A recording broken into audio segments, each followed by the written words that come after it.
그 내가 저번에 이제 그 등불에 그 비유를 해서 빛의 비유를 해서 말씀을 드렸죠, 그죠? 빛이라는 것은 이렇게 이렇게 밝게도 나오지만은 그 안에는 따뜻한 에너지가 꼭 있다라는 얘기예요. 그러니까 밝고 따스함이 동시에 나오는데 어떤 때는 전등불 쪽으로 하면 밝은 쪽을 선택을 많이 했지만 그러나 그건 또 뜨거움도 있거든, 안에 열이 있거든. 또 이제 우리가 그 난방기구를 할 때는 빛을 죽이고 따뜻함을 갖다가 또 이렇게 더 강조되게 했단 말이죠. 그러니까 자비와 지혜라는 것이 이제 필요에 따라서 자비가 강조되어지고 필요에 따라서 지혜가 강조되어지지만은 그거는 두 개가 분리가 안 되는 거다. 좀 더 구체적으로 그 말씀드리면 일체 중생을 건지고자 하는 생각, 그게 자비이고, 일체 중생을 건지고자 하는 생각 때문에 중생의 고통을 정확하게 바라보고서 그것을 건질 방법을 정확하게 갖고 있는 것을 지혜라고 그런다고요. 그건 두 가지를 갖다 분리시켜 놓고 나면, 자비가 없는 지혜는 지식이고, 또 지혜가 없는 자비는 애착일 뿐이에요. 둘 다가 전혀 독립적으로는 존립이 되지 않아서 손의 양면과 같다. 손등과 손바닥과 같은 것이다. 그래서 이제 부처님법을 우리가 배우는 데는 요걸 가장 정확하게 생각을 해야지. 요것을 정확하게 생각을 안 하면 부처님법에서 벗어난다 그런 얘기예요. 부처님법이 아니다 그런 얘기예요. 그래서 이제 뭐 정해쌍수의 얘기나 또는 자비와 지혜를 쌍수한다, 같이 닦아야 된다라고 하는 얘기예요. 이런 것이 전부 다 그걸 전제로 해서 하는 얘기입니다. 그러니까 만약에 우리가 자비심이 없다면 그 어떤 것을 자비심을 것은 중생의 고통을 내가 끝날 때까지 건지겠다라는 이 대전제가 있지 않고서는 그 어떤 깨달음도 올 수가 없다 그런 얘기예요. 그래서 깨달았다는 사람은 전부 다 사기꾼들이다 그 말이에요. 전부 거짓말이다 그래요. 우리는 또 지혜 없는 자비심이 그 사람은 참 자비심이 짙은데 큰데 분별을 할 수가 없어. 그러니까 세상 모든 존재의 이치를 정확하게 판단을 못해. 그러면 그런 애착이고 어두운 길을 가는 사람이에요. 결국은 자기가 착각한 자비심, 아닌 자비심에 결국은 본인이 망가지게 된단 말이죠. 그래서 이 두 가지는 마치 항상 손의 손바닥과 손등과 같은 그 양면과 같은 것이라는 것을 갖다가 알지 못하면 안 된다. 우리가 이제 세속적인 얘기들은 이제 접어놔버려요. 그냥 뭐 복을 빈다든지 이런 것은 우리가 불법하고는 불법이란 게 뭐냐면 고통을 없애는 법하고는 아무 연관이 없어 그런 것은. 아무 연관이 없단 말이야. 세속적으로 무슨 뭐 복을 비는 거든지 복을 구한다든지 뭐 이런 것들은 고통을 없애는 것하고는 아무런 연관이 없어요. 그런 것이 없어져야 고통이 사라지는 것인데 그걸 두고서 자꾸 선을 하거나 그걸 두고서 연구를 하거나 그걸 두고서 자꾸 경을 공부를 하면 그건 전부 다 지식에 불과하거나 무지에 불과하거나 또는 애착에 불과하거나 그렇게 돼버려요. 그래서 이제 참선을 하건 그래서 이제 우리가 소성이 문제가 된다라는 것은 소성이 이제 법이 종국에는 아직 부처에 이르지 못하고 문제가 된다라는 것은 자비심의 발로가 없기 때문에 그렇다. 그래서 자비심의 발로가 없고 그건 대전제인 그래서 부처가 되고자 하는 생각이 없기 때문에 안 되는 것이다. 아라한가에 머물고 마는 것이다. 이것을 우리가 항상 깊이 생각을 하셔야 됩니다. 여기서 부처님은 자비심의 중요성에 대해 강조하고 있습니다. 자비심을 근본으로 보리심이 생깁니다. 그러니까 자비심이 없는 보리심이라는 것은 그건 되질 않아요. 그건 전혀 불가능한 일이에요. 그렇기 때문에 우리가 일체 중생의 고통을 깊이 관찰해보고서 그 고통을 건지겠다라는 대전제가 있지 않고 자비심의 발로가 있지 않고 내가 참선해서 승부를 하겠다. 그건 전부 다 거짓말이에요. 어거지거나 거짓말이에요. 되질 않아요. 그렇게 해서 만약에 된다라고 한다면 그건 부처님 경전을 전부 다 불태워야 없애야 될 거예요. 왜냐하면 자비심의 반대는 이기심이거든. 그 이기심이라는 것은 욕심을 바탕으로 해서 나온 거란 말이야. 자비심이 없으면 무조건 자비심이 없으면 이기심이 되게 되어 있어. 이타심이 나오질 않게. 자비심이라는 것은 결국 이타심인데 이타심이 없이는 자비심 자체가 나오질 않아요. 그래서 이제 거듭 내가 계속 밝히듯이 기독교건 회교건 할 것 없이 기복이나 이기심 또는 집단 이기심으로 기도를 하면 할수록 그건 더 사랑과 자비에 멀어지게 돼 있어요. 더 깊어지면 깊어질수록 그런 병이 더 깊게 돼 있고 자기밖에 모르고 자기 집단밖에 모르고 남은 죽어도 괜찮은 상황이 벌어져 버려요. 그건 종교도 아니고 아주 나쁜 삿된 집단들이에요. 아주 나쁜 집단들이에요. 종교가 나쁜 집단으로 욕심을 부리기 시작하면 종교가 욕심을 부리기 시작하면 종교를 이용해서 욕심을 부리기 시작하면 제일 못된 욕심꾸러기가 됩니다. 제일 못된 모습이 됩니다.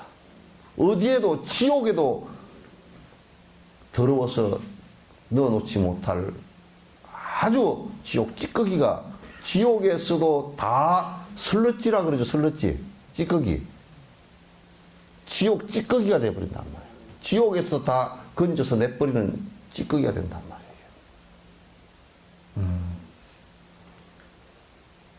그건 왜냐하면 세속의 욕심은 그래도 살기 위해서 빠둥거리는 욕심이라고 참 뭐라고 아심찮게 봐줄 수 있어도 예? 좀 그릉저릉 봐줄 수 있어도 종교의 욕심은 그 안에 그냥 마음 속에서 해서 마음 속에서 집착을 해버리는 것이기 때문에 이건 굉장히 무서운 집단이다 그래요. 그래서 어떤 학자들은 종교학자들은 이 세상에 그냥 종교가 안 생긴 것이 훨씬 더 사람들에게 이익을 끼쳤을지 모르겠다 이런 얘기를 하는 경우가 있어요.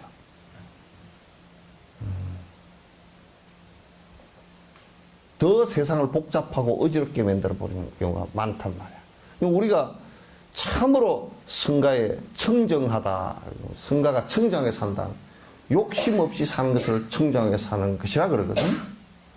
그럼 여기에 모여있는 사람만 여수해서 욕심 없이 중생을 위하는 모습을 갖다가 내기만 한다 그러면 여수시가 싹 바꿔져 버립니다. 그렇게 많은 사람들이 필요치 않으면 동굴이 깜깜할 때 전등불 10촉짜리 하나만 켜도 여러분 되게 깜깜할 때 핸드폰 전등 그거 하나만 켜도 걸어가겠죠, 그죠? 한 10명은 걸어가고 그거 하나 켜도 밝음이 없는 것이 아니라 어두움이 있기 때문에 그렇게 되는 거란 말이야. 어둠이 뭐냐면, 이 마음의 어둠이 뭐냐면 그냥 욕심이라고요. 우리가 살아가는 것이 왜 모든 사람에게 좋은 영향을 끼치지 못하고 하느냐면 그냥 욕심으로 사니까 그래요. 이타심으로 살면 그냥 밝은 빛이 나오게 돼 있어요. 그냥 밝은 빛이 나오게 돼 있어요. 이게 거듭 강조하지만도 자비심이 일체 중생의 자그마한 고통이라도 내가 들어주겠다라는 생각을 내지 않고서는 보리심 발로가 전혀 안 되고, 그렇게 안 된 상태에서 어떤 수행을 했다고 해서 그게 성취가 될 리가 없어요. 이걸 이제 여러분이 대전제로 하지 않고서는 참 불법의 그 바른 길을 가기가 대단히 어렵다. 안 된다. 그렇게 생각하시면 돼요. 안 된다 생각하시면 돼요. 그래서 항상 본인을 살펴봐야 돼요. 내가 누구를 위하는 생각이 조금이라도 있는가? 그게 본능적으로 안 되게 되어 있어요. 본능적으로. 지 이익이 없으면 꼼짝 안 하게 되어 있어요, 사람이란 거. 동물도 마찬가지고. 지 이익이 있으면 아주, 그거는 막, 꽁지에다 불을 붙이고 쫓아 달아난다고요. 내가 이제 그런 얘기를 자주 하죠. 욕심을 여러분 버리시오라고 얘기를 하고 그 방법을 얘기하고 그렇게 살아야 바로 사는 길이라고 얘기하는데, 거기에 법문들으로 여수에서 만약 1000명만 모이는 상황이 있다 그러면 여수시가 다 정화가 될 겁니다. 여기까지는 욕심을 부리는데 전부 다 자석에 철까지 달아붙듯이 착착 욕심 부리는 뭐가 있다 그러면, 내 욕심을 자극하는, 내 이기심을 자극하는 뭐가 있다 그러면 정신없이 왔다 갔다 쫓아 철까지, 자석에 철까지 붙듯이 그렇게 하지만은, 욕심을 버리시오라는 얘기는 받아들이기도 힘들고, 받아들여서 내가 그렇게 되기라는 것은 더더욱 어려운 거예요, 사실. 또 조금 그렇게 하려는 사람은 온통 상을 내서 그렇게 하는 척하고 난리를 친다고요. 수준들이 그러니까 엄청 낮단 말이에요, 이게. 그렇게 누군가가 보살 행을 계속해 나가면 깨달음을 얻을 수 있습니다. 그래서 보살 행이라는 것은 다른 말로 얘기하면 뭐냐면 보리행이란 말이야. 깨어있는 행을 계속하면 결국에 종구에는 어두운 그림자가 다 사라지겠죠, 그죠? 만약에 이게 깜깜하다 그러면 자꾸 전등불을 밝혀나가면 도량이 환하게 밝아져 버리듯이 결국은 전등불 딱 켜고 나면 환하게 밝아질 거 아니에요, 그죠? 그와 마찬가지로 내가 보리행을, 보살행이라는 것은, 보살이라는 것은 보리행을 하는 수행자라 그런 뜻이에요. 보디사트바 그러면 보리행을, 깨어있는 행을 하는 수행자라 그런 뜻이에요. 그럼 아직까지 수행이 덜 돼서 해나가는 과정에 있는 사람도 보살이라 그러고, 보살 초지를 넘어서 견도, 그 길을 갖다 확인 다 하고 확신을 갖고서 확인한 사람, 그 사람들은 또 보살이라 그런단 말이에요. 그래서 보리도를 갖다 행하는, 계속 행하는 가면 결론적으로 시간에 조금 길고 짧음이 있을지언정, 또는 좀 열심히 하고 또 열심히 안 하고의 차이에 의해서 시간이 조금 길고 짧은 것이 있을지언정 안 되는 것은 없다 그 말이에요. 안 되는 것은 없다. 뭐 이 생이 안 되면 다음 생이라도 되고, 다음 생이 안 되면 그 다음 생이라도 되고, 이렇게 될 거라고 우리는 그 인과론에서는 그건 충분히 이해할 수 있는 얘기다 그런 얘기예요. 이 주제의 결론은 자비심 없이는 자신보다 다른 이들을 행복하기 위해 깨달으려는 수승한 마음인 보리심은 일어날 수가 없다는 것입니다. 뭐 이건 너무나 당연하죠. 자비심이 없이, 그러니까 성불은 뭘 성불이라 그러냐면 이타항의 완성을 갖다 성불이라 그런단 말이에요. 그 이타항이 어떻게 해서 일어나느냐 하면, 남을 위하는 행위 어떻게 해서 일어나냐면 결국은 남을 위하는 마음과 나라고 고집했던 이 욕심을 줄이는 것하고는 이게 비례가 된단 말이에요. 내가 이만큼 줄이면 이만큼 나아가게 되고, 저만큼 자비심을 내서 중생을 위하면 내 욕심은 이만큼 줄어듭니다. 내 욕심을 100으로 놓고 남을 위하는 마음을 100을 낼 수가 없어요. 이게 총체적인 숫자가 100이라 그러면 내가 내 욕심을 50 정도로 줄이면 50 정도가 남을 위하는 마음이 된다 그런 얘기예요. 남을 위하는 마음을 50 정도 내야 내 욕심이 50% 정도 줄어든다. 근데 남을 위하는 마음을 내지 않고 내가 욕심을 50% 줄일 수 있는 방법이란 거 없다고 말이야. 우리는 그렇게 된다라고 착각을 한다고. 내가 욕심을 안 부리는데 남을 위하는 생각도 없어요. 그건 순사기꾼이야. 정말 대사기꾼이야.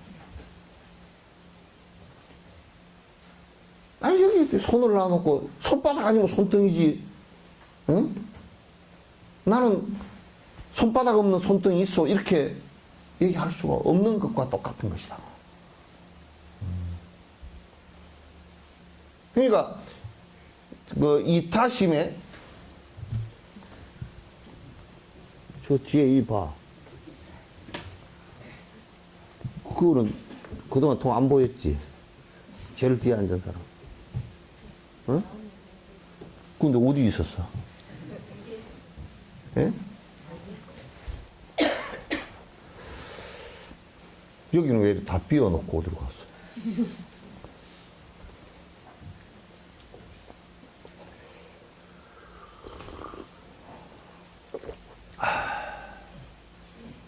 우리가 나는 남을 도우는 일도 없지만도 그렇다고 욕심도 별로 안 부리고 삽니다. 그게 사기꾼 가운데 대사기꾼이란 말이에요. 무지 욕심 많은 놈들이야. 그러니까 남을 도우고자 하는 생각이 30이면 이기심이 70이 되고, 딱 보태면 100이 돼야 돼요. 어쨌든 간에. 보태면 100이 돼야 돼. 중간이 없어. 내가 남을 위하는 마음이 55쯤 나왔다 그러면 이기심이 45쯤 되는 거야. 이거는 무효투표가 없다니까.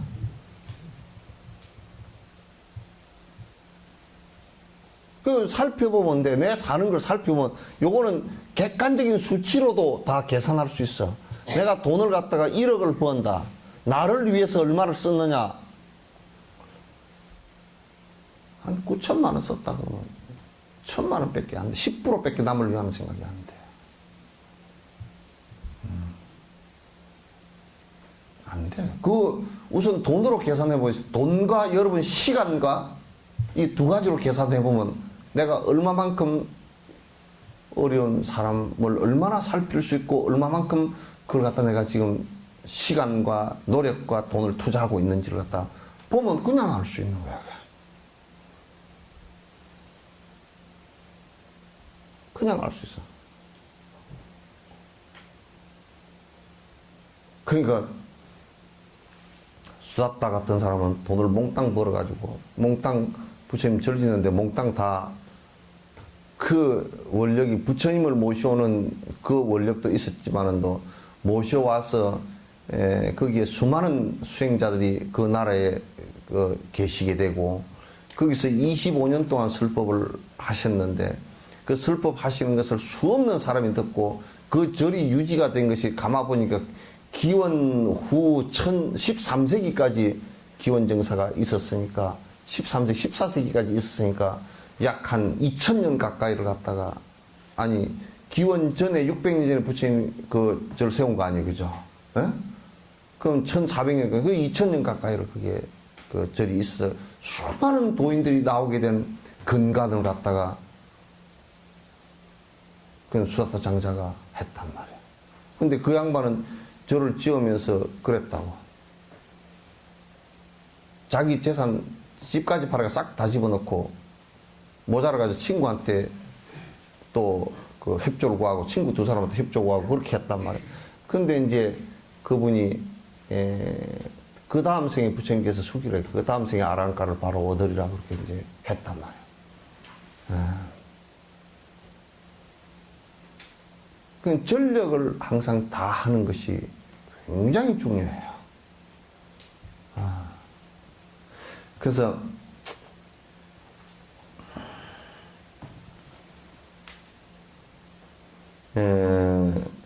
이게 그러니까 그 성불이라는 것 자체가 내 성불이 아니에요.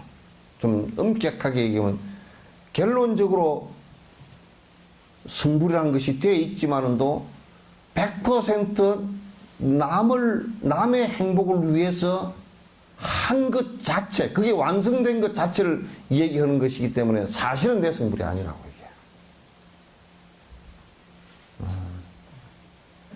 그래서 나라는 것이 완벽하게 버려진 것을 얘기하는 것이란 말이에요.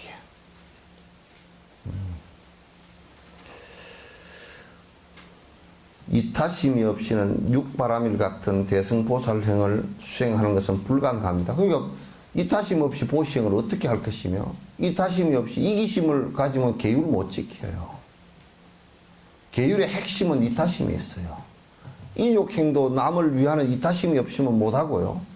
정진행도 중생을 위하겠다는 이 마음이 없으면 못하고 사마타 수행을 하더라도 결국 깨침을 통해서 중생에게 이익되게 하겠다, 이 길을 보여주겠다라는 것이 전제가 되지 않고서는 되질 않아요. 그러니까 중생을 위하겠다는 생각이 없으면, 자비심이 없으면 육바라밀 수행을 한다는 것은 전부 다 허구에 불과한 것이다. 안 된다 그런 얘기예요. 네. 전에 누가 저는 속가의 아버님이 그런 얘기를 하셨던 것 같아요. 그때 아마 당신은 사명스님이라 그렇게 얘기했는데 아마 그거는 아닌 것 같고 조선시대 때 어떤 스님인데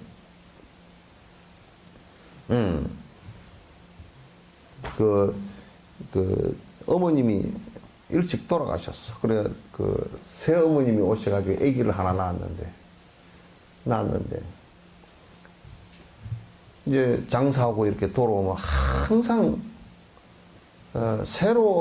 새어머니한테서 태어난 얘는 뽀송뽀송하고 얼굴 손발을 만져보면 따뜻하고 감기도 안 걸려있고 그러고 전처의 자식은 계속 옷은 만져보면 두툼하게 입고 있는데 추워서 달달달 떨고 있고 얘가 무슨 병이 있나. 그래 몇 번을 그걸 그냥 넘어간 거야. 모르고. 그런데 어느 날 아들이 와서 집에 돌아와서 밥을 먹는데 항상 그 큰아들 밥이 항상 고봉이더라는 거야 이게. 그래서 아이고 참 새어머니가 마음이 좋으시고 참 그렇구나. 항상 마음 안심하고 갔다 왔는데 항상 고봉인데 애가 배가 아프다 그래가지고 그 밥을 갖다 고봉인 밥을 아버지가 먹게 되는데 밥 사발 밑에다가 이 사발 있잖아요, 그죠? 여기다가 작은 밥 뚜껑을 안에다 넣어가지고 밥을 위에다 살짝 발라놨어.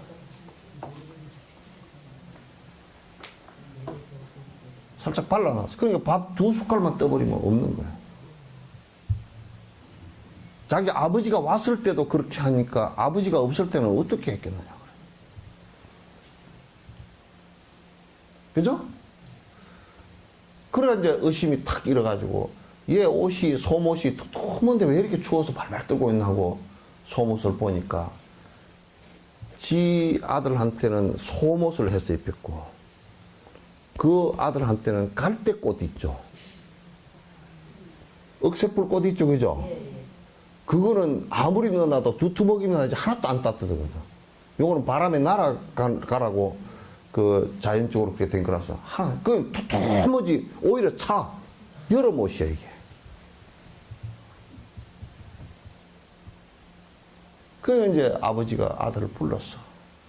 나이가 이제 한 뭐 12살 때인데 너 왜 진작 얘기하지 그렇게 말을 안 했느냐. 그러니까 아들이 하는 얘기가 아버지 어머니가 행복하게 사시면 됐지. 저는 희생을 당해도 괜찮습니다. 내 동생이 행복하게 살면서 전 좋습니다. 그 길로 그냥 아버지와 아들이 같이 출가를 같이 해버렸어. 자비심이 없이는 아들을 못 키워요. 똑같이 키우는 것 같아도 이 마음이 안에서 자비심이 발동을 해야 돼요.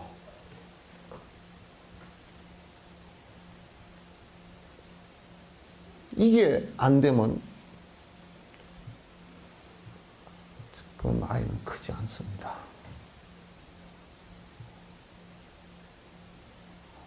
공산주의 지금 이북 있죠, 그죠? 자녀를 갖다 국가에서 다 책임지고 키운다 그러는데 그거 웃기고 웃기는 소리예요. 전체주의라는 것은 자식을 그렇게 키워서 그걸 갖다가 그 국가에 지금도 그 애들 갖다 국가에 헌납하는 거라. 사실 그러니까 그 국가에서 교육시켜 놨으니까 국가에서 마음대로 데려다 쓰니까 그러니까 직업 선택의 자유도 없고 그래서 그 기쁨조 같은 거 만들어 놔도 국가 보위부에서 뽑아다가 기쁨조 만들어 놔도 개인은 내 자식임에도 불구하고 내 자식으로 생각을 못 하는 거야. 그 아마 이것이 통일되고 나면 그 자체를 그런 생각 자체를 극복하는 것이 굉장히 힘들어질 겁니다. 힘들 겁니다. 만약에 우리가 절에 다닌다고 얘기하고 절에 출가해서 승려라고 얘기하더라도 자비심이 전제가 안 되면 모든 중생들에게 피해를 주는 사람이 될 겁니다.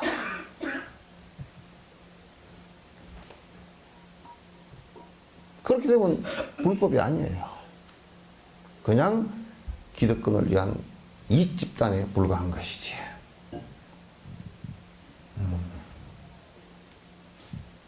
그러니까 중생의 아픔을 관찰할 수 있는 간자재보살이 다 관찰하는데 중생의 아픔을 관찰하는데 자유자재하고 그래서 천수철학이라 천수철학 살펴볼 수 있는 눈이 천이고 천이라는 것은 많다는 거죠. 건질 수 있는 손이 그런 방법이 수없이 많고 한 가지가 아니고 그건 자비심을 전제로 하지 않고서는 나오질 않는 것이다. 내가 한 번 더 내 되풀이 한 번 더 할게요. 내가 충격받은 얘기를 하나 할게요. 다 우리가 갔으니까. 석굴암에 올라갈 때 나는 얼마나 충격을 받았는지 몰라. 이 불교는 다시는 이거는 하지 말아야 되겠다. 내가 그날 저녁에 잠을 한 잠도 못 잤어. 절에 와서. 거기에 밑에 차가 한 50대 정도 석굴암 그 대놓고 우리도 한 차 4대 5대 갔어요. 쭉 올라가는데 내 앞에 쭉 그 석굴암 이렇게 올라가다 보면 비탈이 좀 커버진데 이 썩 돌았으니까 어떤 뚱뚱한 여자 하나가 그냥 쓰러져가지고 뒹구르고 있고 거품을 내몰고 있는데 벌써 내가 그 넘어지는 사람을 못 봤으니까 저 밑에 있을 때 밑에서 올라올 때 앞에서 넘어진 거야. 그 천지를 해서 넘어진 거야. 우째 천지를 해서 넘어진 사람을 거기 같이 간 사람도 있을 거고 창원뿐인데 같이 간 사람도 있을 거고 우리 신도도 있을 건데 아무도 어떻게 조치를 안 취해주고 119 부를 생각도 안 하고 다 이거 재수 없어라 그러고 다 피어올라.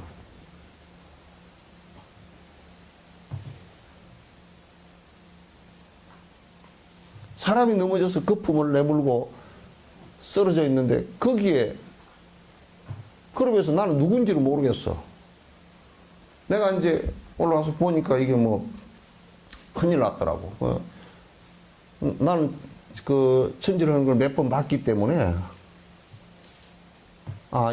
이게 위험한 게 어떤 게 이제 알고 넘어지면서 잘못 넘어지면 머리를 다칠 수도 있고 또 그다음에 거품을 내물고 이렇게 하다 혀를 깨물어 버릴 수도 있고 이제 안에 기도가 확보가 안 되면 이제 또 침에 의해서 침이 불불 나오니까 침에 의해서 침이 기도로 넘어가면 질식사할 수도 있고 그래서 얼른 내가 워낙 이 뭐 약을 먹으니까 그러니까 뚱뚱해가지고 뭐 어떻게 해보려니까 꼼짝도 안 해. 그러니까 이제 얼른 급해가지고 내 무릎 그냥 내가 앉아가지고 무릎에 앉혀서 옆으로 돌려서 이제 요런 내가 그때 손수건을 갖고 있는 손수건을 입에다 물려서 침을 옆으로 이제 기도 확보를 해주고 이제 침을 옆으로 흘리게끔 옆으로 누워서 이제 그렇게 해줬어. 그리고 내가 땅바닥에 주지 않는 꼴이 됐지 이제.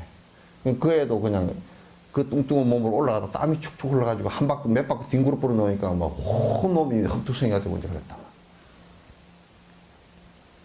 근데 이제 내가 그렇게 하고 깨어날 때 그저 앉아있을 수밖에 없잖아요. 그랬더니 아마 우리 석천사 보살일 거야.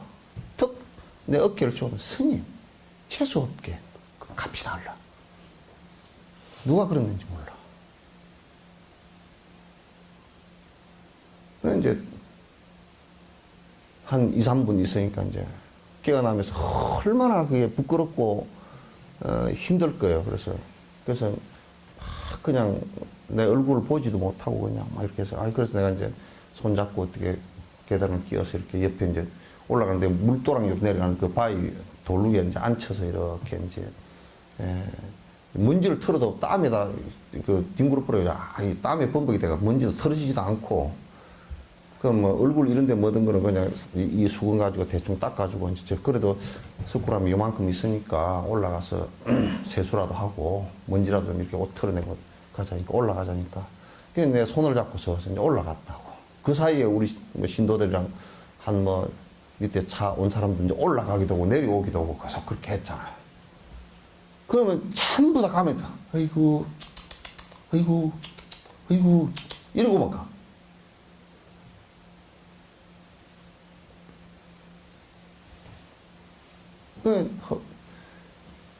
그 석굴암 올라가서 이제 그 물 이렇게 해서 이제 세수하라 그러고 이제 내 수건도 빨아가지고 이제 옷도 좀 털어주고 이제 이렇게 내려올 때 혼자서 내려올 수 있겠느냐 그랬더니 이제 그렇게 한번 하고 나면 또 힘이 다 빠져가지고 다리가 후들후들해서 못 내려오니까 내가 옆에 같이 이제 걸어서 이제 내려오니까 그 애가 뭐냐면 그래도 자기는 석굴암 부처님을 꼭 한번 인사라도 드리겠다고 그래서 내가 이제 같이 올라가서 가니까 또 이제 우리 석굴암 참 부처님이 그냥 감옥소에 갇혀 있어.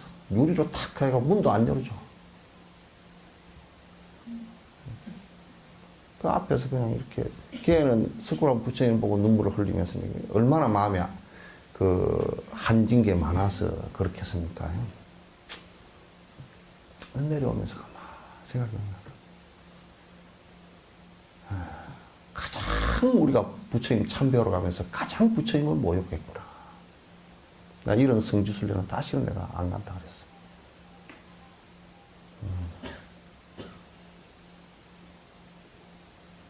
거기에 무슨 불법이 있고, 우리가 이런 얘기가 똑같습니다. 조주 스님 보고 누가 와가지고, 스님, 요즘 경기가 어떻습니까? 그러니까, 이 사람아, 배고프면 밥 먹고, 잡으면 자네. 아이, 그런데 아파서 넘어져 있는 사람을 보고서 간호할 줄 모른다 그러면, 아파 쓰러져 있는 사람, 땅바닥에 뒹굴고 있는 사람을 보고 간호할 줄 모르고, 나는 석굴암 부처님 참배하러 가는데 여자가 길바닥에서 뒹구니까 재수 없다 그러고 올라가면 거기에 무슨 부처님 법이 있으며 무슨 자비가 있으며 뭐가 있겠는가.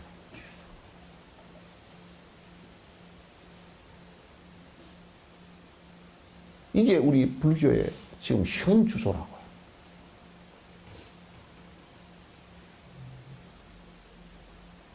여러분이나 내나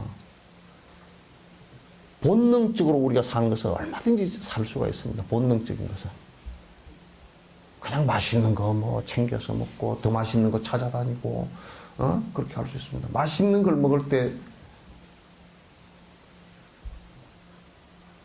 그걸 음식을 제대로 얻어먹지 못해서 라면 하나를 가지고 겨우 한 끼 때우고, 부잣집 애들은 간식으로 라면 먹는 것을 굉장히 즐기면서 먹지만 얘는 배가 고파서 억지로 먹어야 되는 라면이라는 것은요, 여러분도 경험했을 거예요.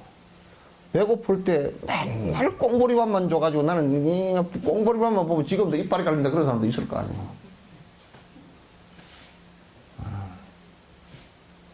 자비심이라는 것은요, 이게 중생을 위하겠다는 마음이 발로가 안 되면 불법이고 뭐가 아무것도 안 된다니까. 그냥 안 돼. 이건 쉴 데가 하나도 없어. 하나도 없어요.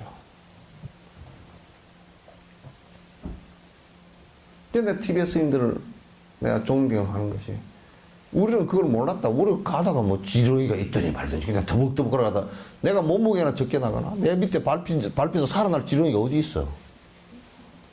다 그냥 뭐 큰 트럭에 깔린 사람보다 더 그냥 창자가 터져서 다 풍지박산이 나고 다 그러겠지. 그것도 내려갈 때 턱 밟아버려 봐봐, 그냥.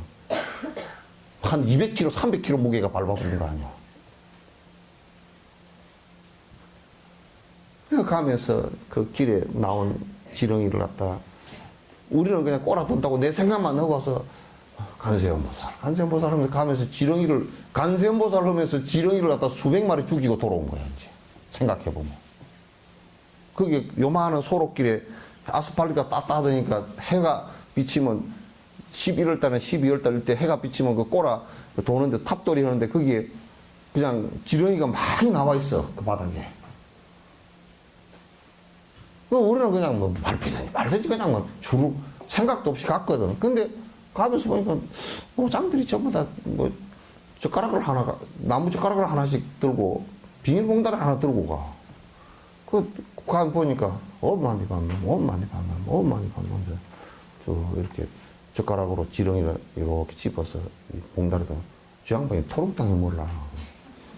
그랬더니 한 바퀴 다 돌고 이제 올라와가지고 비닐봉다리를 숲속에 잔디밭 있는 데다가 다 이렇게 털어주면서 이렇게 안 밟아주기로. 또 자기만 안 밟는 게 아니라 다른 사람 밟지 못하게 하려고.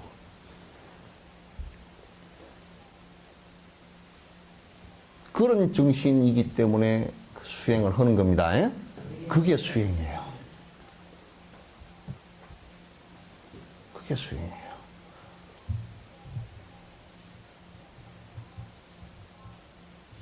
그 정신이 없으면 꼰다리 또 꼬고 앉아가지고 100년을 앉아있어도 썩은 말라 빠져버리는 나무 토막밖에 안 돼. 냉정해지고 생각은 칼끝처럼 돼버린다.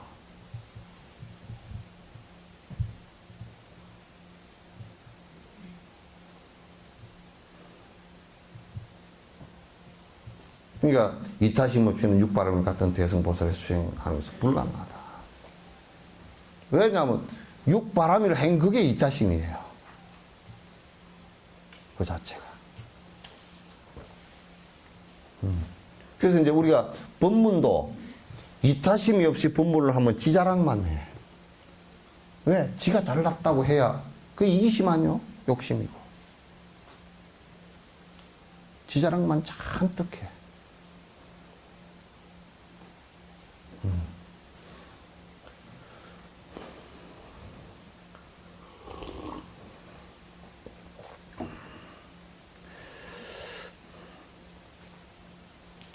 즉 이러한 가정이 없이는 불성을 확인한 일체질을 성취할 수 없습니다. 요 자비심이 없이 그리고 자비심으로 육바라밀을 수행해서 이렇게 돼야 부처와 같은 성질이 똑같은 성품이 나한테 있다는 걸 확인하고 나도 그렇게 돼간단 말이죠. 그렇지 않고서는 그걸 이루어질 수가 없습니다. 그래서 자비심이 그렇게 중요한 것입니다. 대비심을 모두 섭수하신 불세존들은 자리를 원만하게 모두 이루셨어도 끝내 유정세계 안에 머무시며 이게 뭐냐 보살들이란 말이에요.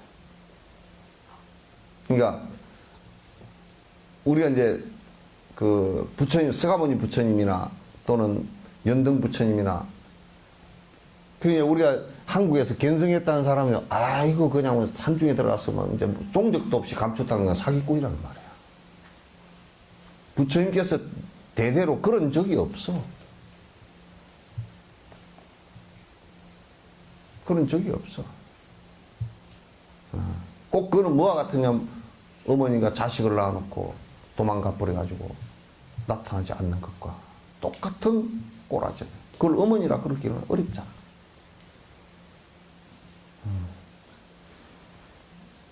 모든 부처님 세존들께서 부처를 이루고 나서 서가모니 부처님도 45년 동안 잠시도 쉬지 않았어요. 모든 당신의 인연 있는 중생, 세연 중생 또는 법연 중생, 무연 중생들까지도 전부 다 한시도 쉬지 않고 법에 안배를 하고 깨달음을 갖다가 이루게 하기 위해서 대자비심을 내셨단 말이에요. 이게 이제 모든 부처님 이 자리를 원만하게 하여 모두 이루셨어도 그건 성불하셨어도 그 얘기예요. 하셨어도 끝내 유정세계 안에 머무시며 끝내 모든 중생을 위하는 행을 하셨지 나는 이뤘으니까 이제 끝났다 하고 그냥 그 생에 35세 나는 이제 끝났구나 하고 그냥 당신 혼자서 머무지 않았다 하는 얘기예요.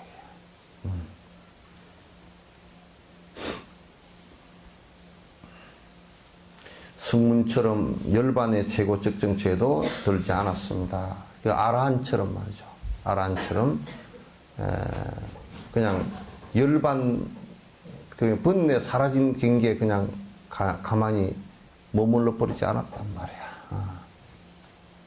내 번뇌만 사라지면 된다 이렇게 생각하지 않았다. 유정을 살펴보시고 열반의 적정처를 불타는 철옥으로 여겨 멀리 하시는 세존들께서 이게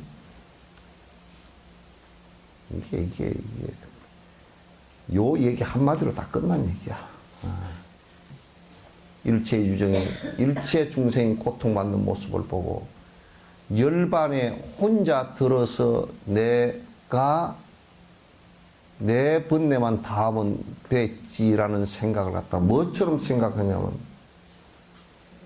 철옥 저 철이산의 지옥처럼 생각했단 말이에요. 우리는 이제 이건 뭐 꼭 비유할 수 없죠. 비유할 것은 아니지만은 또 이해 돕기 위해서 내가 낳은 자식이 죽게 됐다든지 그러면 그냥 지 죽더니 말지 나는 그냥 안 죽으려고 피하는 어머니는 없잖아요. 내 편안함과 내 안락은 보지도 않는다고. 내 아들이 만약에 물에 빠져서 허우적거리고 죽게 됐다 그러면 내가 헤엄을 치는지 못 치는지 그것도 생각도 못해. 그냥 뛰어들어서 같이 죽더라도 같이 죽겠다고 뛰어든 것도 아니야. 미처 그런 생각을 할 여가가 없어. 내 편안함과 내가 살아야 되겠다 이 생각을 못 한다니까. 어머니는 그렇단 말이야. 자기가 수영을 못 하는지도 모르고 뛰어든다고. 대자비라는 것은 일체 중생의 유정들이 고통을 받고 있는 모습을 보면 당신이 당신 번뇌가 다 하는 이것 자체를 갖다가 다 해서 내가 이제 번뇌가 다 했으니 나는 이제 끝났구나 이 생각을 하는 것 자체를 갖다 철천지 원수로 생각한다니까.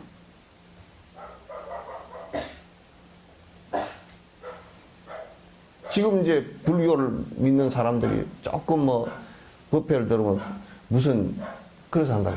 이거 신이에요. 나는 이제 저 어디 시골에 가가지고요 집 하나 그냥 이제 퇴직금 가지고 집 하나 지어놓고 그냥 한가하게 살랍니다. 개떡 같은 소리고. 사카리도 안 드는 개떡 같은 소리고.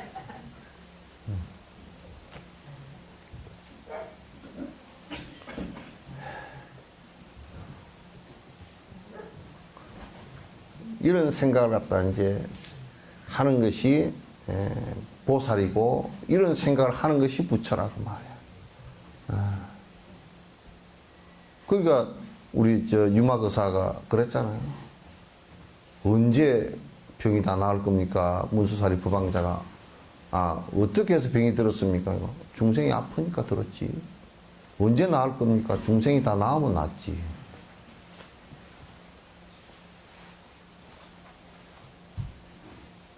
거기에 뭔 사족을 달 필요가 있겠는가? 사족을 달 필요가 없잖아요.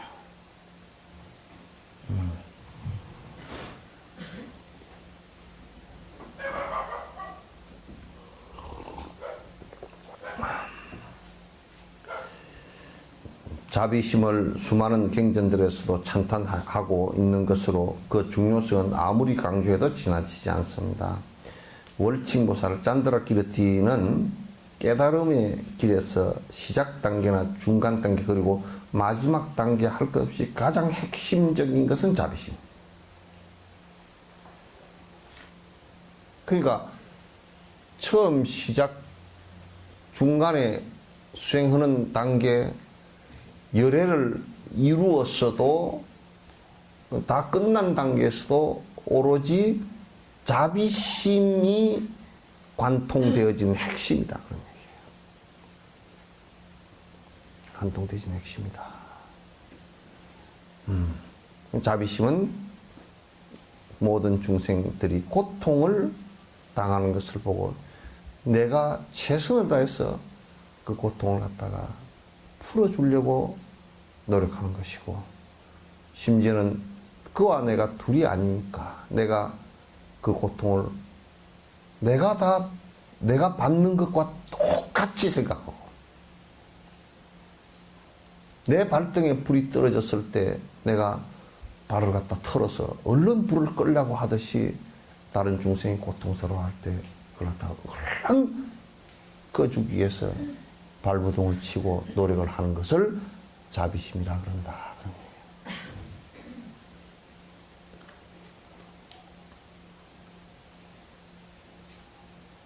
아시겠죠? 여러분이 항상 생활을 하실 때 상대를 바라보고서 말을 할 때는 그냥 내 습관적인 이기적인 생각으로 불쑥불쑥 내미는 말인지 상대를 조금이라도 이해하고 하는 얘기인지를 관찰하기 전에는 입을 열지 말라고. 그 도끼 있는 말만 줄줄이 나오니까.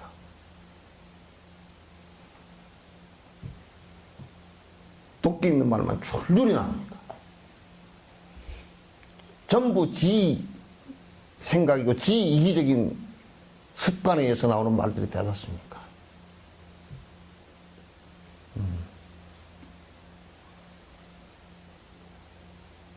우리가 교도소에 들어가 있는 사람도 죄 지은 것은 나쁘지만 못 나무랍니다. 자세히 들여다놓고 보면. 왜냐하면 그 원칙이 대원칙이 이 세상 사람들은 불행해지려고 사는 사람은 한 사람도 없고 도둑질 자체가 나쁘다는 것을 근원적으로 알아요. 애들 때도 압니다. 왜? 어릴 때도 도둑질을 한 아이는 혈압이 푹 올라가 버려요. 남에게 물건을 하나 보시어 내는 혈압이 안 올라가도요. 어릴 때도 모르는 것 같아도 물건을 훔친 애는 왜 봐보시오. 훔치고 왜 도망을 가겠어요. 그죠? 잘 못하는 거 알기 때문에 도망간단 말이야. 근데 그걸 애들이 왜 하려고 하겠는지 생각해 보라고.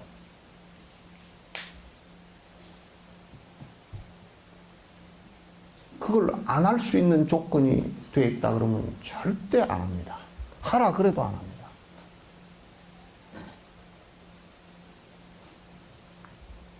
내가 순천교도소에서 어떤 사람한테 상담했는데 전과 6범이에요. 어째 자꾸 그러냐 그랬더니 처음에 뭘 훔쳤냐.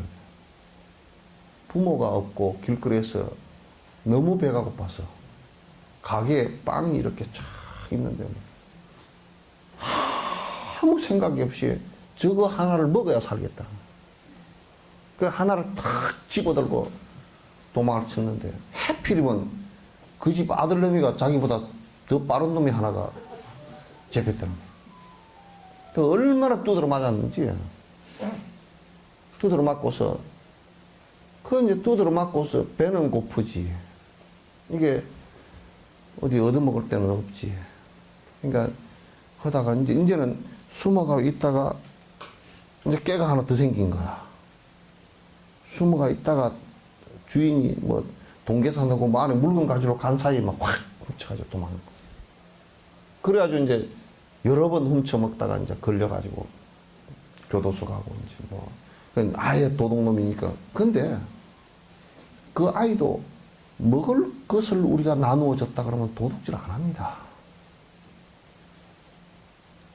도둑의 방조는 돈 있는 사람들이 우리가 맛있게 먹으면서 그들과 나누려는 생각이 없는 데서부터 시작되는 거야.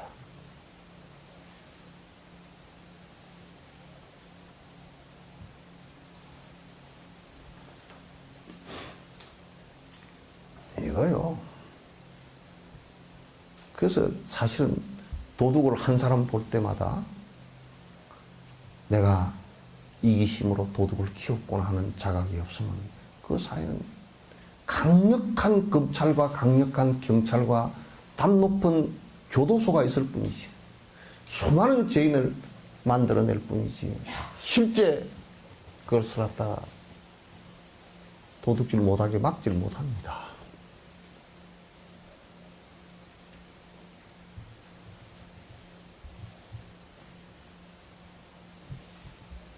그래서 이제 나는 항상 주장할 때 제발 살펴보지 않고 썸뜩 지 이기심으로 욕심으로 하는 말 상대에게 뱉지 마라. 그것은 독침이 돼서 날아가서 상대 가슴에 비수로 꽂힐 수 있다.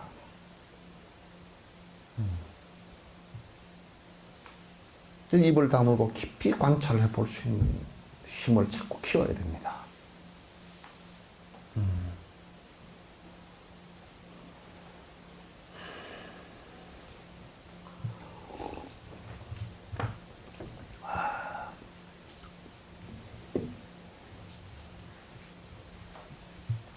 이 얘기를 하고 나니까 내가 마음이 몹시 무겁네. 에? 마음이 몹시 무거워.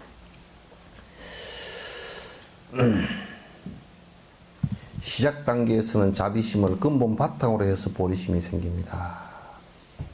자비심을 밑바탕으로 하지 않으면 일체 중생의 고통을 관찰해서 저걸 다 건지겠다 그러니까 내가 그러면 이를테면 내가 사업을 해서 돈을 몽창 벌어가 우리나라 그냥 굶어 죽는 사람 한 사람도 없게 만들겠다.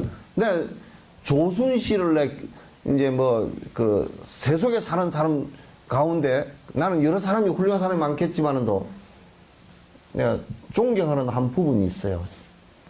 이번에 보니까 어디 뭐 선거하는데 눈썹이 하얘가 나와 있더라고. 텔레비 보니까. 누구 그런데 나와 있더라고. 하여튼 나와 있더라고. 근데 그 양반이 미국을 배를 타고 여객선도 아니고 뭐 찜배를 타고 유학을 간다고 갔는데 학교에 도착하니까 뭐 $50인가 $5인가 밖에 없더래. 미국 학교에. 완전 그냥 맨몸으로 간 거예요. 그래 가가지고. 그래서 이제 그 옆에 학우들이 못 사는 나라에서 왔다고 이제 도와줘서 겨우 어떻게 기숙사하고 뭐 이렇게 했는데, 그래 이제 교수가 너 뭐 공부할 거냐 그랬더니, 그때는 뭘 공부해야 될지 그 학과 있는 줄도 모르고, 그래가지고 가만 생각해. 자기가 갈 때 어떻게 우리나라 사람들은 보릿고개를 못 넘어서 굶어 죽어서 부항이 걸려서 굶어 죽는 사람이 많으니, 굶어 죽는 사람 해결하는 학과가 뭔 학과입니까? 그러니까 그게 경제학이더래. 그러니까 경제학을 했다는 거야. 그 양반이 우리나라의 경제 이론을 갖다가, 서양 경제 이론을 갖다 소개하고 그런 거 했다고. 그 이제 저번에 인터뷰, 옛날에 그 인터뷰하는데, 아, 그래, 맞아. 저 생각이 있어도 그래도 우리 보릿고개를 넘기게 해주는 동기를 저런 사람들이 만들었구나. 그 가끔 가다 나는 보리밥 먹을 때 조수지 생각합니다.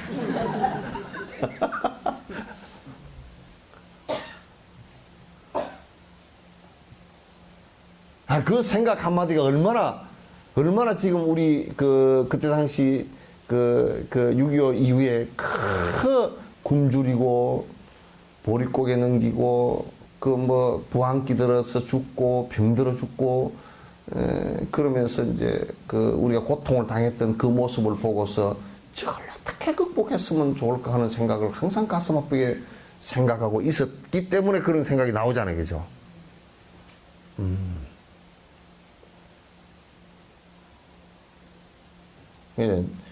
이제 누가 그러더라고. 세계 불교 대회를 왜 했느냐고. 여기 나가는구나. 중계가 되지. 내가 말을 순화를 시켜서 얘기할게. 좀 생중계가 되니까 좀 삶아서 뭐 괜찮을 텐데 생중계가 돼가지고. 근데 이제 왜 했냐. 기실은 내가 생각은 여수에 우리 불자들이 많이 와서 여수 사람한테 좀 이익됐으면 좋겠다. 그 생각 때문에 한 거거든. 처음 시작은. 뭐, 그 다음에 불교가 뭐 어쩌고저쩌고, 그건 이제 뒤에 얘기고. 그거 아니었으면 안 하지. 내가 여수에서 빡빡 해야 된다고, 서울에서 해야 된다고 막 그렇게 우기고 막, 왜 그걸 갖다 한국에다 유치하느냐, 왜 또 뭐 서울에서지 여수촌에서 하느냐. WFP 대회를 하는데 한 번도 요렇게 시골에 선 적이 없대요. 전부 다 태국, 방콕, 스리랑카, 콜롬보, 네팔, 까트만두, 다 이런 데서, 수도에서 전부 다 했어. 근데 나는 여수에서 해야 된다고 팍팍 우겼지, 그냥 무조건 해야 된다고, 핑계 좋지, 해양, 엑스포를 하니까 해야 된다고, 이제, 보라고 세계 엑스포를 하는데 왜 코딱지만한 그 대회를 갖다가 왜 여수에서 못 하느냐고 내가 그냥 빡빡 우겼지. 그 여수에서 안 하면 나는 해야 될 이유가 별로 없더라고. 그게 한 80% 이유가 됐거든.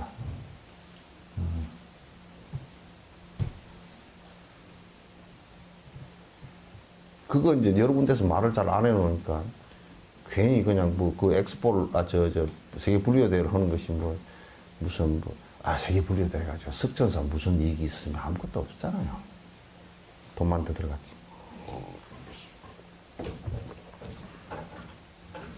그리고 내 공부하는데도 도움도 안 됐고.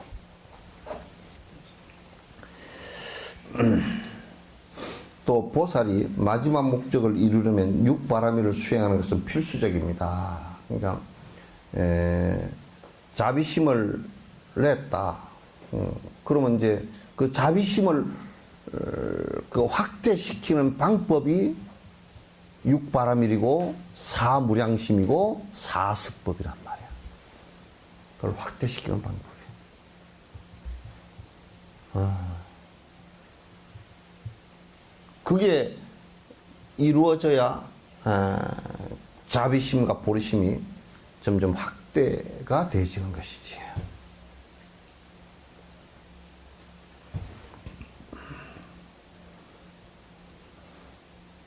중간 단계에도 자비심은 똑같이 중요합니다. 깨달음을 이룬 뒤에도 자비심은 부처님의 무주열반하시는 이유입니다. 이제 여기에서 부처님이 무주열반하시는 이유입니다. 이건 무주열반이 아니에요. 대반열반인데 사실은 이제 이렇게 번역된 것 같아요. 즉 부처님이 깨달음의 지복 상태에 머물지 않고 중생을 위해 일하는 원동력이 바로 자비심입니다. 그러니까 요거 이제 우리가 이렇게 그냥 정리해 버리라고요. 처음 스타트와 중간 단계와 끝 단계도 모두 다 그 자비심으로 관통되어져 있다. 만약에 수행을 했다는데 자비심이 없이 일체 중생을 위하는 큰 원력행이 일어나지 않는다 그러면 그건 깨달은 사람이 아니다, 외도다 라는 것을 우리 결론 지어도 돼요. 중생을 위하는 생각이 없이 뭐 산중에 들어가서 뭐 어디 처박혔다 죽었다, 지원체 뭐 살다 죽었다, 대도인인데 뭐 어디 자 숨어서 뭐 이름도 없이 살았다고 그렇게 하는 것은 그냥 사기꾼이다, 그렇게 하시면 돼. 그 우리가 판단할 수 있는 가치 기준에 판단할 수 있는 가치 기준에 가장 중요한 것이 처음과 끝과 중간이 전부 다 일체 중생을 위하는 자비심으로 점철되어 있어야 된다. 그렇지 않고서는 전부 다 외도들이다. 그렇지 않고서는 어떻게 나의 욕심을 갖다 줄일 수 있어요? 안 된다. 자비심은 부처님께서 무주열반 하시는 동기이며 자신의 목적을 성취하였음을 보여주는 법신과 남들 위한 목적을 성취하였음을 보여주는 색신을 완성한 결과입니다. 그러니까 법신을 이루었다는 것은 깨달음을 이루었다는 뜻이죠. 그 다음에 여기에 뭐라고 해놨습니까? 색신을 이루었다는 것은 화신을 이루었다는 뜻이죠. 화신 가운데 보신이 같이 들어있는 거죠. 이 보신은 공덕신이죠. 그죠? 그 몸을 나타내는데 당신이 오랜 생을 닦아서 육바람일 행해서 행한 그 내용들이 몸으로 나타난단 말이에요. 그걸 보신이라고 합니다. 공덕에 의해서 나타나는 몸이다. 그래서 부처님은 자비의 힘으로 이 허공계가 닿을 때까지 중생들의 이익을 위해서 헌신합니다.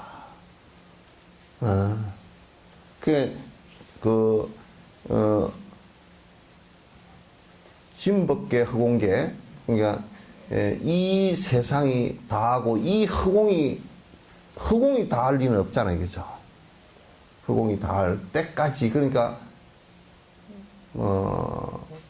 끝없는 노력이라는 뜻이지. 다할 때까지 그렇게 원력을 세워야 돼. 언제까지 하겠다 그건 안 돼. 중생의 이익을 위해서 내가 헌신하겠다. 이 생각을 크게 갖는 것이다. 이것은 마지막 목적을 이루고 나서도 보리심의 중요성이 여전히 남아있다는 것을 의미합니다. 그러니까 이제 우리는 그러잖아요. 나는 이제 부자가 됐네. 그러므로 나는 돈을 팍팍 써도 되네. 그거 안 되는 거예요. 그러면 내가 그따 뒤에다 줄을 달지. 곧 망하리라.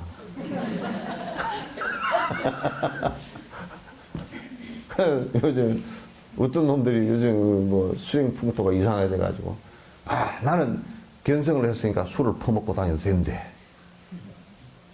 나는 내 맛대로 살아도 된대. 그거 안 돼. 그러니까 내가 보리심을 다 이루고 자비심을 다 이루었다고 하더라도 그 끝에서 이게 전부 다 행으로, 마음으로 전부 다 자비심의 모습이 드러나야 된단 말이에요. 그렇지 않으면 그건 잘못된 거다. 이제 내가 끝났으니까 안 하면 된다.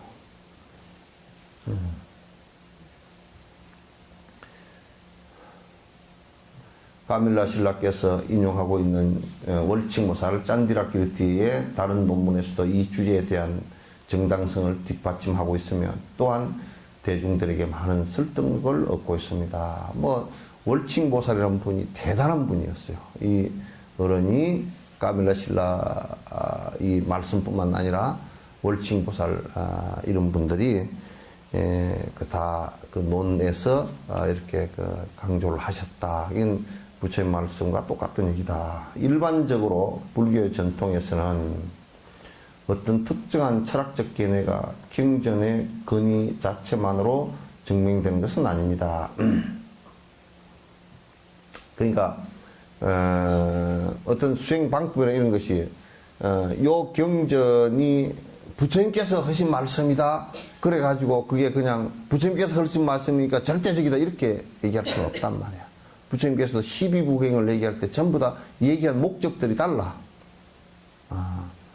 얘기한 목적들이 다 다르기 때문에 그렇다면 사실 개인 각자가 철학적 견해에 대한 믿음과 시절을 가지려면 기본적으로 논리와 이성에 의지해야 된다. 이게 이제 불교의 특징이에요. 이게 인명 논리를 얘기하는 겁니다. 논리에 맞아야 된다. 예를 들면 우리가 인명 논리라는 것은 간단하게 말해서 콩을 심었으니까 인명 논리에 맞지 않는 것을 얘기하면 이렇게 한다면 콩을 심었는데 팥이 나서 무를 수확했다. 이렇게 말할 수 있어요? 예? 그러므로 무하고 팥은 같다. 이 말이 돼요? 그럼 우리는 생각해보자. 이 말 안 되는 줄 알죠? 네. 말도 소도 개도 안 되죠? 네. 그럼 뭐냐면, 우리가 내가 복을 짓지 않았는데, 인색했다만, 복을 짓지 않았는데, 돈을 많이 벌어서 부자가 됐다? 가능해요? 가능해, 안 해? 근데 복을 비는 것은 무슨 뜻이지? 네? 그게 가능해요, 안 해요?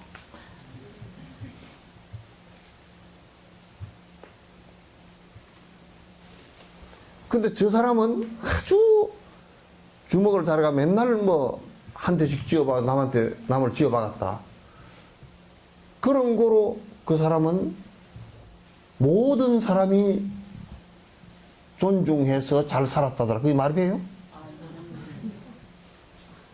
저 사람이 주먹질을 잘해서 맨날 두드려 맞고 또 뒤에 너 늙으면 보자, 힘 빠지면 보자 하고 한 사람이 꼬드는 사람이 꽉 찼다. 그래서 어느 날 72살 먹었는데 30년 전에 두드려 패놓은 놈이 30년 뒤에 와가지고 72살 먹은 놈을 두드려 패놔가지고 그냥 이빨이 빠지고 그랬다. 이제 논리적으로 불교에서는 원인 있고 조건 있고 결과가 나온 것을 갖다 논리적으로 증명이 안 되게 안 되는 그 어떤 행위들도 인정을 안 한단 말이야.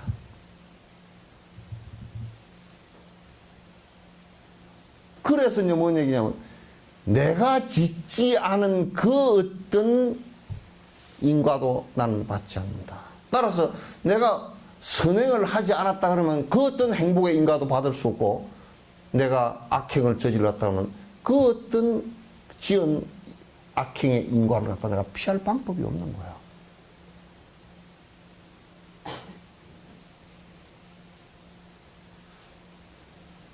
그렇게 되겠죠? 그래서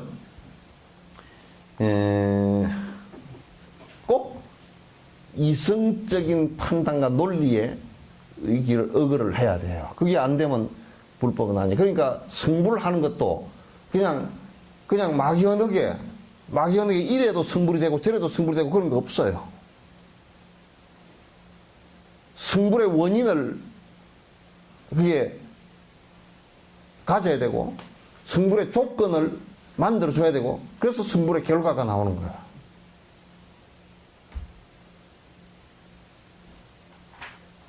그런데 이제 우리는 원인과 조건도 없이 그냥 하면 갑자기 된다는 거야. 황당한 얘기지.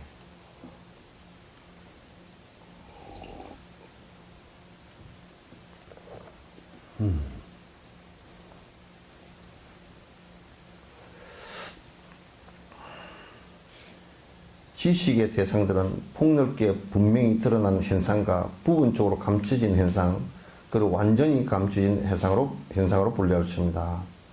분명히 존재하는 현상을 논리적으로 증명할 필요는 없습니다. 그것은 직접적으로 경험하고 이해할 수 있으며 직접 확인할 수 있는 것들입니다.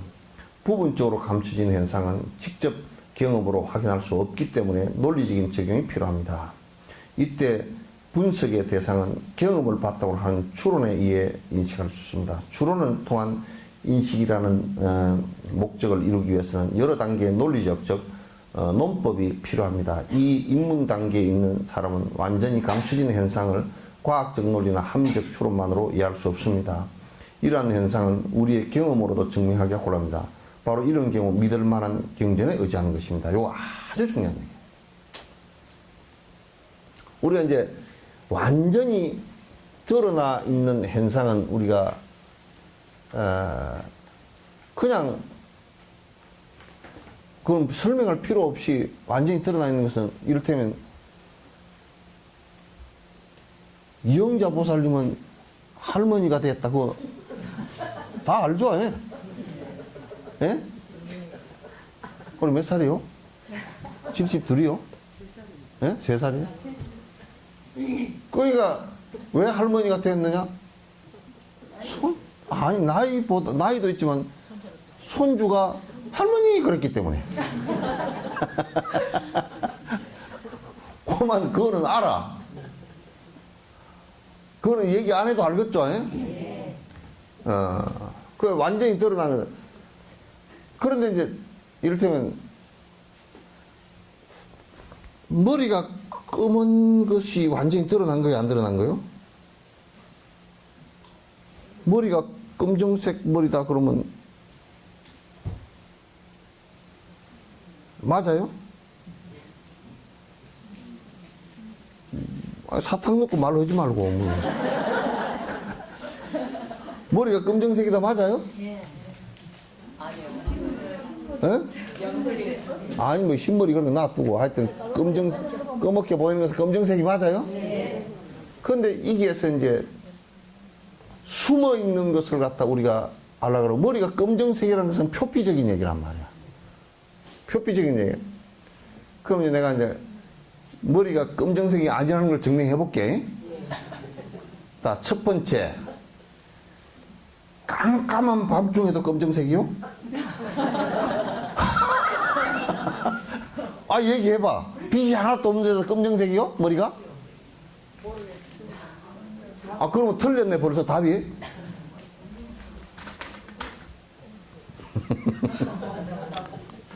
1 더하기 1이 얼마요?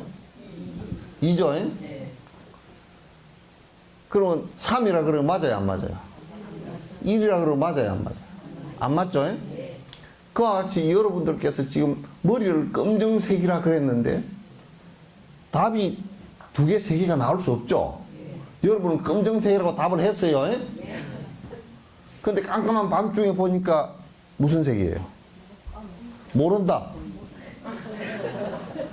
근데 답이 2개가 나와버렸어. 맞아, 안 맞아요? 예? 지금 이 검정색이라고 하는 게 맞아, 안 맞아요, 벌써? 답이 2개가 나올 수 있어요? 그럼 머리가, 다시 물을게요. 머리가 검정색입니까? 무슨 색입니까? 예? 그럼 머리가 검정색입니까? 빛이 없으니까 검정색이 안 보이죠? 빛이 검정색입니까? 머리가 검정색입니까? 빛이 검정색입니까? 근데 왜 머리가 검정색이라 그랬어요?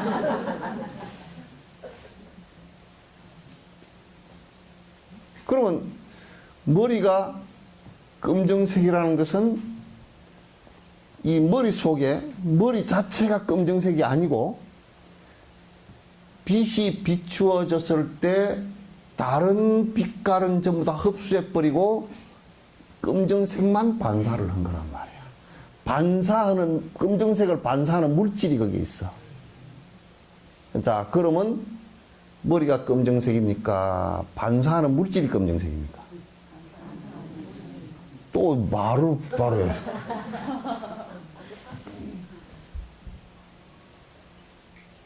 요것은 우리가 실제 보는 것하고 그 안에 그 사실적으로 존재하는 방식이 다르다라는 것을 알 수가 있어요. 그죠?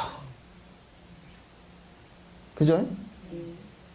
그러니까 머리가 검정색이 아니고 검정색을 반사하는, 빛이 비쳤을 때 검정색을 반사하는 물질이 거기에 있다.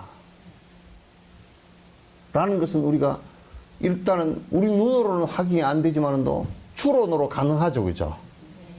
예? 그럼 이제 우리가 여기서 앉아서, 만성리에서 기름 냄새가 푹 나네. 저번에 났죠? 예? 그럼 내가 이제 설에 흥국사 갔다 나오면서, 어이, 기름 냄새가 나네. 그 기름 땡기가 터졌나? 나는 추론이 가능하죠. 그죠? 기름 냄새가 확 머리가 아프다고 나는데 이건 원유 냄새야. 나는 그걸 내 감각과 경험에 의해서 안단 말이지. 그러면 이제 그쪽 기름 탱크가 터졌나 보네. 이렇게 되잖아. 그지? 그건 이제 추론에 의해서 아는 거란 말이야. 저 산 너머에서 연기가 올라오네. 그 밑에 불이 있구나. 그래서 내가 보고 듣지 않았는데 연기를 보고서 추론을 해서 아는 거야. 그러죠? 그거는 우리가 직접 보고 아는 것하고 또 논리적으로 추론을 가지고 증명하는 방식이 있다. 불교는 직접 보고 아는 것과 추론을 가지고 아는 것이고, 그 다음에 아주 감추어져 버린 내용은 연기도 안 올라온다. 그 이제 어떻게 하냐면 그 공수특전단들이 가서 요즘에는 이제 밥을 해 먹을 때 밥을 그 연기가 노출이 되면 전쟁 때 노출이 되니까 공격을 당하거든. 그러니까 요즘에는 이제 연기 안 나는 그 고체 연료를 가지고 해 먹거나, 안 그러면 그 봉지 속에 들어있는 것 미리 된 것만 가지고 다니다 먹고 그러거든. 근데 옛날에는 어떻게 했냐면 연기가 제일 안 나게 하려고 그러면, 연기는 언제 나면 괜찮겠어요? 밤에 나면 괜찮아. 냄새가 있잖아요. 예? 저 멀리 있는 거예요. 근데 이제 낮에는 연기가 나면 보이죠? 낮에는 할 때 뭘 하냐면 쌀이 나무 있잖아요. 쌀이 나무 끝에 가느다랗게 난 빗자루 그 끝자리처럼 된 걸 요걸 싹 꺾어가지고 불을 때면 연기가 안 나고 그냥 불만 쫙 붙어. 그걸 가지고 밥을 하는 거야. 그러면 이제 그 밑에서 밥을 해도, 산 밑에서 밥을 하는데 요쪽 산 뒤쪽에서 연기가 안 올라오니까, 불도 안 보이고 연기도 안 나오니까 모르는 거야. 그러면 아주 감추어진 내용. 그죠? 아주 감추어진 내용은 추론으로도 안 되고 안 되는 부분이 있어. 그러면 아주 감추어진 내용을 우리가 쉽게 알 수 있는 방법은 그걸 체험한 부처님이나 대승자께서 하신 말씀을 의지해서 알아낸단 말이야. 그걸 성을량이라 그래요.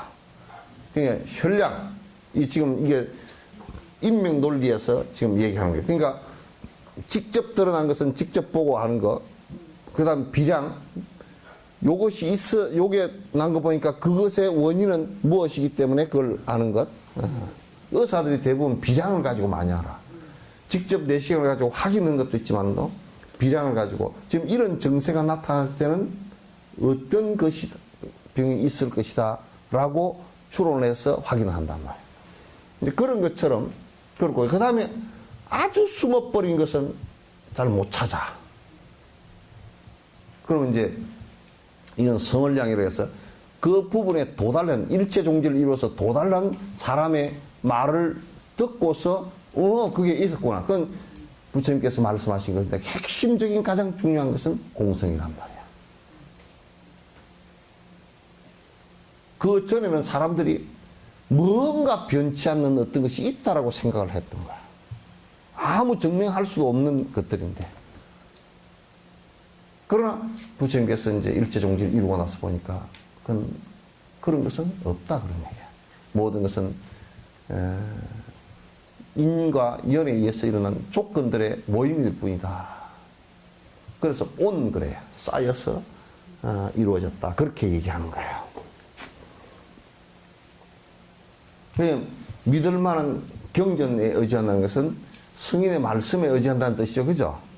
그래서 이거는 성을량 성인의 말씀에 의해서 내가 안다, 내 그 생각을 갖다가 정리한다 그런 뜻이에요.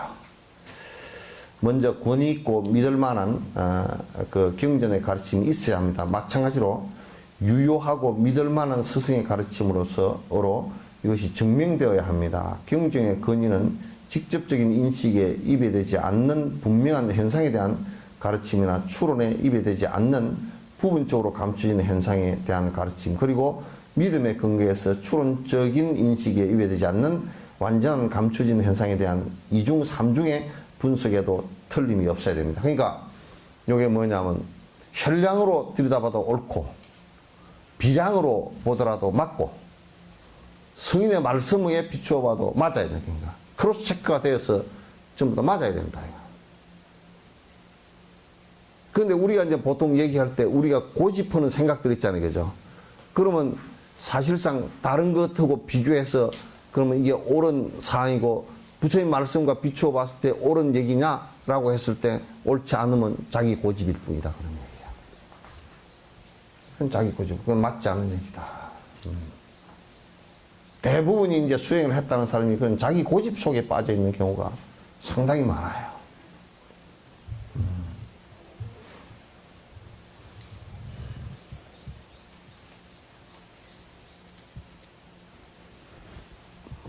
옛날에 12시 12분이거든?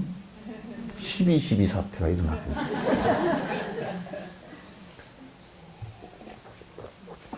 그래서 이제, 우리도 12 사태를 일으킵시다. 이제 그만합시다.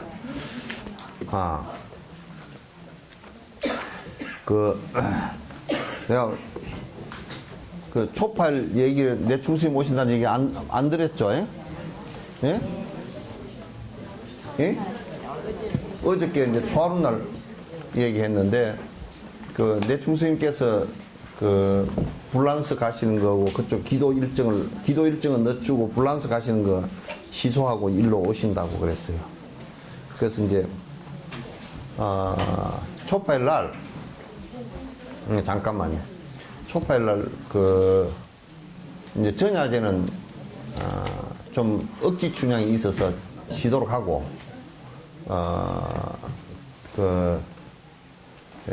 오전 10시에, 우리 이제 기도하고 공양 올리고, 기도하고 공양 올리고, 그 다음에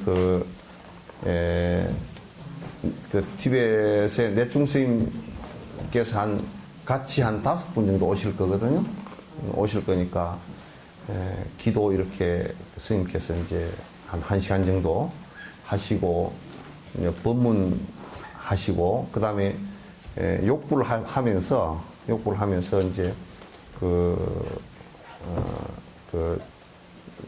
내충세에서 또 가피해 주시고, 그 다음에 이번에는 이제 정확하게 될지 안 될지 아직 모르겠는데 개수가 그렇게 나올지, 차에 다는 그 부처님 있잖아요. 차에 이게 앞에 룸미러에 다는 부처님, 이제 좀 여러분 천천히 다니시고 항상 부처님 생각하면서 다니시고 사고 좀 덜 나라고 천천히 다니고 그러라고 이제 그걸 좀 이렇게 다 한 분씩 이렇게 드렸으면 좋겠다 이제 그렇게 생각합니다. 그래서 이제 욕불을 해서 쭉 갈 때 그렇게 하고, 그 다음에 가피하고 받고 떡 받고 해서 공양하고 바로 공양 다 한 사람은 부처님 사리를 여기다 모실 거거든. 사리가 오게 된 연유가 중국에서 부처님 지골사리, 요 앞마디, 요 마디. 지골사리를 갖다가 모시게 된 연유를 내가 간단하게 말씀드리면, 그 전에 여기에 그 기공사 이봉의 보살여 사시다 가셨죠. 그래서 그분의 스승은 기공한다고 기공했던 장경보라고 하는 선생은 그것을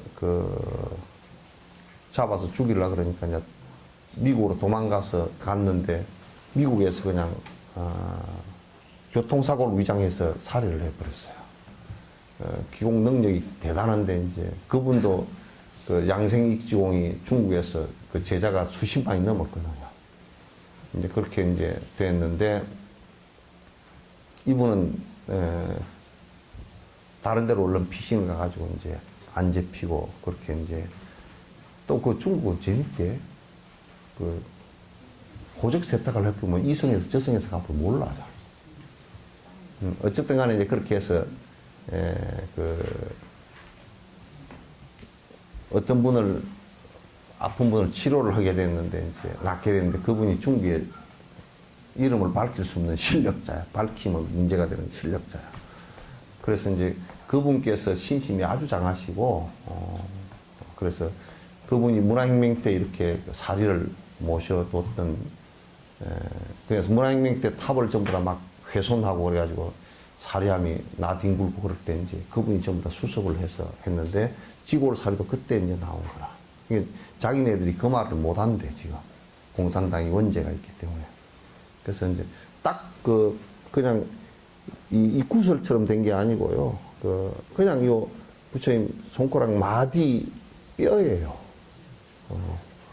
그래서 그 지골 사리를 봉안하고 이제 이렇게 사리 칭견 부표를 갖다 공양 드시고 이렇게 쭉 돌면서 이제 여기 모셔서 이렇게 돌아와서 이제 이렇게 칭견하도록 그렇게 이제 할 생각입니다. 그래서 그렇게 하고 이제 한 4시쯤 넘어서 이제 우리 애기들 사생대한 시상식 하고 그래서 올해는 이제 그렇게 전부 다 진행을 하랍니다.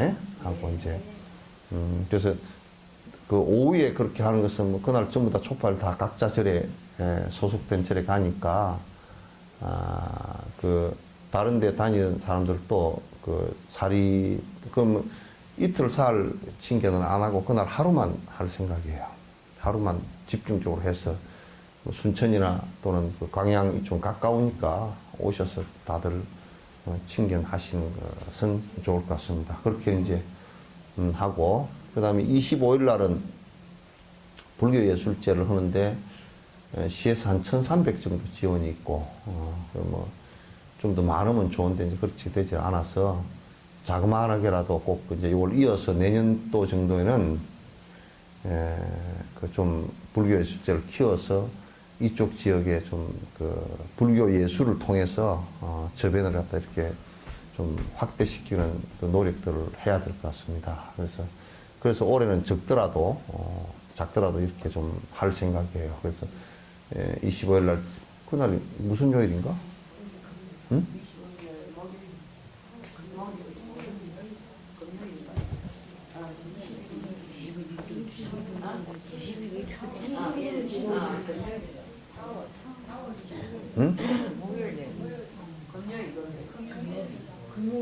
응? 금요일이에요. 그래서 그날 저녁 7시에 이제 뭐 가수들도 오고 또 이제 불교 무용하는 사람들도 오고 그래 와서 이제 저거들 히트곡도 한 곡씩 부르고 또 가요 가운데 불교 가요 한 곡씩 하고 또 찬불가를 한 2곡씩 좀 하라 그랬어. 우리 찬불가 이제 좀 듣게 그렇게 하고 이제 오페라 아니 성악 가수들도 오고 이제 그렇게 해서 우리가 이제 한 1시간 반 정도 그렇게 이제 시민회관에서 이제 할 생각입니다.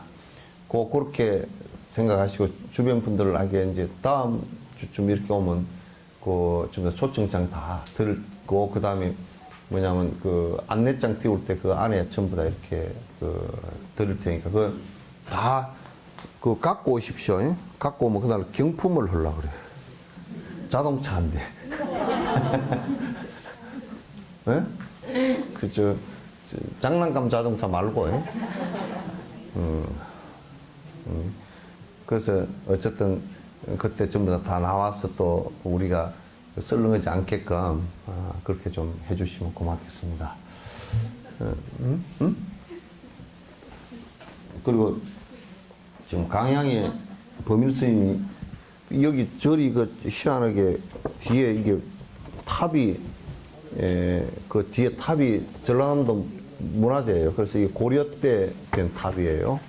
그래서 그 앞에 대웅전을 갖다 지어서 이제 낙성식을 12일 날 하게 되니까 그날 12일 날 차 한 대 해서 한 대든지 두 대든지 하여튼 갈 사람들은 요 어디야 사무실에 좀 그거 해주십시오. 차를 어떻게 빌려야 될지 두 대를 해야 될지 한 대를 해야 될지 모르니까 그렇게 좀 해서 한 여기서 시민회관 앞에서 그 10시 한 40분쯤 스타트 합시다. 그러면 이수인 대교 넘어서 가면 뭐 10시 조금 넘어서 그 도착하니까.